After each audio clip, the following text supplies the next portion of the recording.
To install Brave, open up your favourite browser or the browser you usually use, and in the top we're going to type in brave.com. It's going to take you to this page, and then we're going to click Get Brave,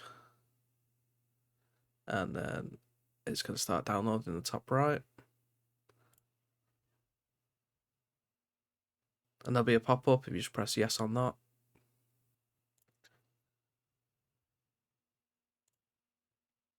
Wait for that to install.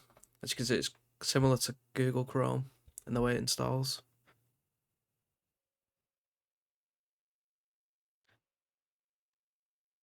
You're just going to want to wait for the box to disappear. Even though it says download complete, it's not quite finished yet.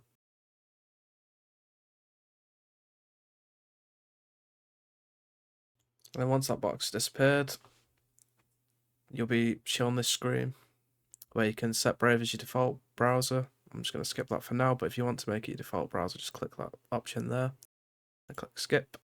And then what you can do is you can import your settings from Google Chrome. So whichever one you was using in the past, you can import the settings. I'm just going to skip for now.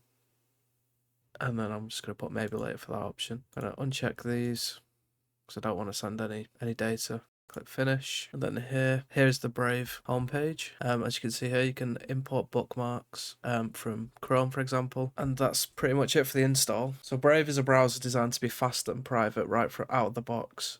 Unlike Chrome, Brave blocks all ads and trackers by default, meaning pages load up 3 times faster, no more annoying ads, pop-ups, or hidden tracking scripts slowing you down. Brave also comes with built-in fingerprint protection, meaning websites can't track you based on your device or browser settings, and it forces HTTPS on every site for secure browsing. If you need even more privacy, Brave has a Tor mode built in, giving you anonymous browsing without needing a separate app, and since it's based on Chromium, you can still use all your favourite Chrome extensions. The pros of Brave are it's super fast, it blocks ads and trackers, and it has built-in privacy features. The cons are some websites might not work properly due to aggressive tracker blocking. The Brave browser is best for users who want the fastest, most private browsing experience without extra setup. So as you can see, it's very similar to Google Chrome, and it's based on Chromium, as I said before. We go here, and then we go to settings. You can change the appearance to your own preference. So I usually go for dark mode, and you can just click dark mode. And it is very similar to Google Chrome, so if you've customized Google Chrome before, this should be quite straightforward.